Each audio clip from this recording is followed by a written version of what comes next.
तो एक धुआंधार सेशन के बाद चौपाल अब भारत की बारी में आपके सामने कृषि मंत्री, पूर्व मध्य प्रदेश के मुख्यमंत्री, बहुत सारे रिकॉर्ड अपने नाम कर चुके हैं और आजकल जेन जी के दिलों में बड़ा धड़कते हैं, क्योंकि इंस्टा रील्स पर अगर आप देख रहे हैं तो किसानों को मॉडर्न चीजों से अवगत कराने से लेकर आम की खुशबू आप तक पहुंचाने तक का काम कर रहे हैं। शिवराज सिंह चौहान जी के लिए जोरदार तालियां। बहुत बहुत स्वागत है चौपाल के मंच पर आपका शिवराज जी। धन्यवाद रूबिका जी। सबसे पहले तो ये बताइए कि बिहार से किस तरीके की बहार आ रही है आपके पास? बिहार में तो विकास की बहार है। एनडीए एकजुट है, एकजुट एनडीए, एकजुट बिहार, फिर से बनेगी सुशासन सरकार। शिवराज जी, मैं आपका एक्स पर प्रोफाइल देख रही थी, उस पे आपने लिखा था भाई और मामा। और कृषि मंत्री जब भाई और मामा लिखते हैं तो उन्हें मध्य प्रदेश तो बड़ा याद आता होगा, तो आप मुख्यमंत्री शब्द मिस करते हैं या नहीं? जो अभी आपको मिला है उसी में आनंद है?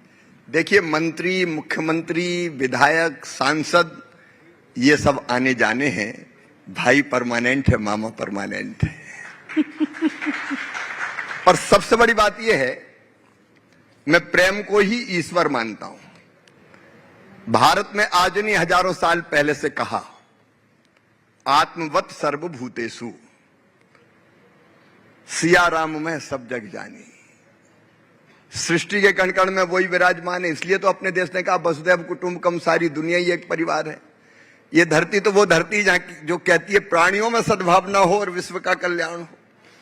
तो सबको प्यार करो, ये जीवन का मूल मंत्र है। और प्यार का पर्याय है मामा और भाई। आपने कहा सबको प्यार करो, यही जीवन का मूल मंत्र है, पर ये मोहब्बत की दुकान तो राहुल गांधी ने खोली हुई है ना सर, और आप पर नफरत का इल्जाम लगाते हैं। कहते हैं भारतीय जनता पार्टी देश में तोड़ रही है लोगों को।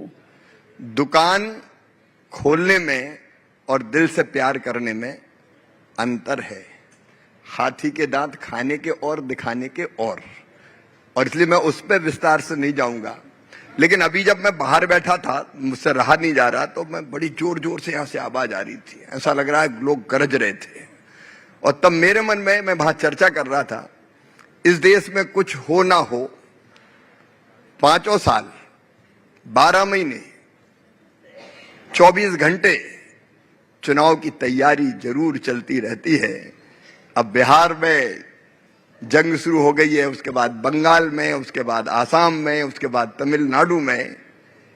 काश संविधान में संशोधन होके 5 साल में लोकसभा और विधानसभा के चुनाव एक साथ हो जाएं, तो ये रोज की मारामारी खत्म हो जाए और 4.5 साल देश के विकास में सारे राजनीतिक दल लगे रहें।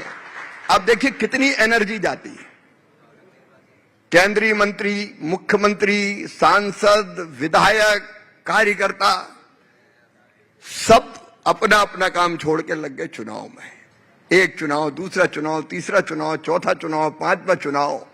ये हमेशा का चुनाव विकास का सबसे बड़ा बाधक है और इसलिए संविधान में संशोधनों के एक साथ होना चाहिए। शिवराज जी, ये दूसरी मर्तबा है 2-4 दिनों में जब आपने इस बात को दोहराया है। आपको कोई टारगेट मिला हुआ है? टारगेट नहीं बोला, दिल में तकलीफ होती है।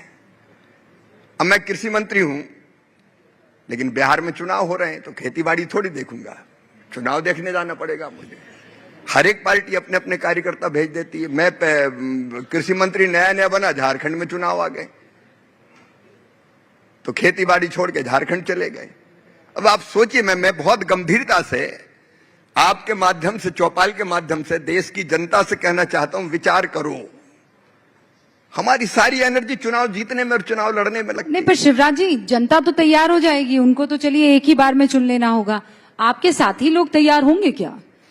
कांग्रेस तैयार होगी, इंडिया गठबंधन तैयार होगा? नहीं, इस पे कंसेंसस बनना चाहिए और जनता अगर तैयार हो गई तो बाकी सबको मानना ही पड़ेगा। पर वो तो यही मानने को तैयार नहीं है कि ईवीएम ठीक से काम कर रहा है, चुनाव आयोग ठीक से काम कर रहा है, एसआईआर हुआ वो आपके पक्ष के लिए हुआ है कि उनके पक्ष के लिए हुआ है? जब यही मानने को तैयार नहीं है तो एक देश एक चुनाव मान लेंगे क्या? मुझे ये लगता है कि चाहे राहुल जी हो, कांग्रेस हो, महागठबंधन हो, इनको देश की जनता की नब्ज ही पता नहीं है।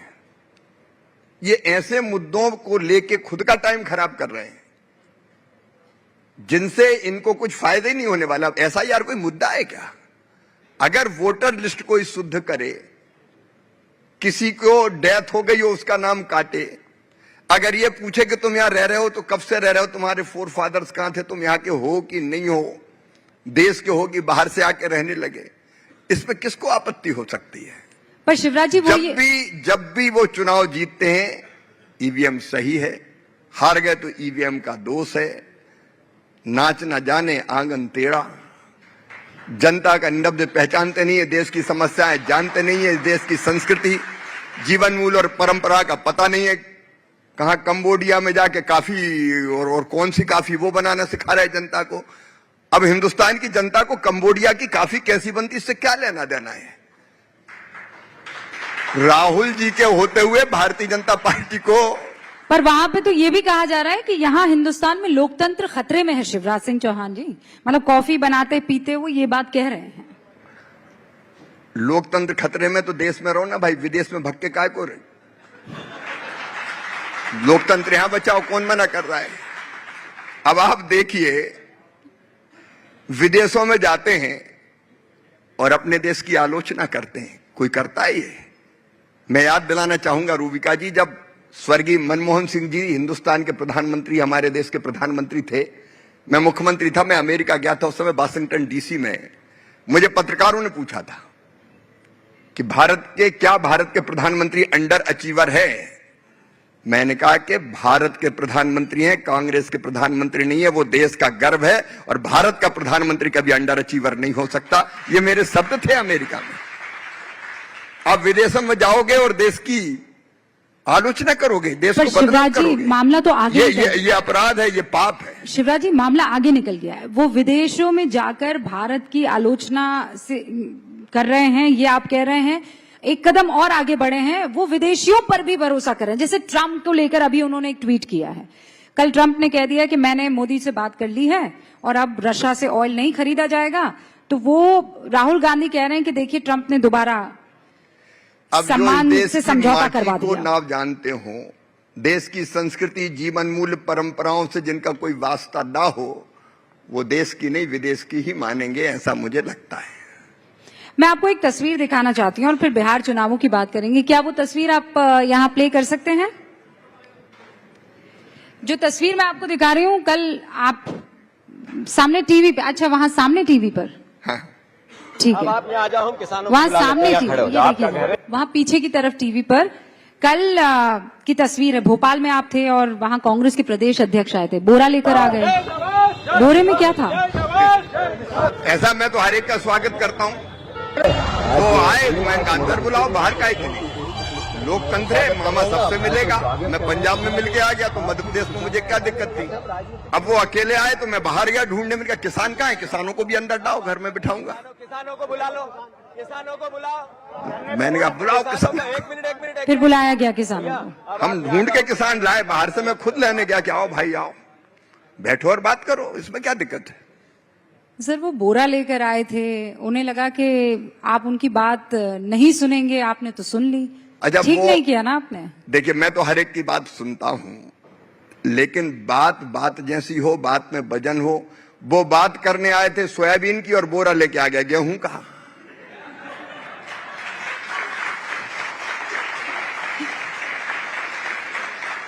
अच्छा, पूरे साजो सामान के साथ, यहां माइक लगा, यहां माइक लगा, यहां माइक लगाए, क्योंकि किसानों से कोई वास्ता नहीं था, लेना देना नहीं था।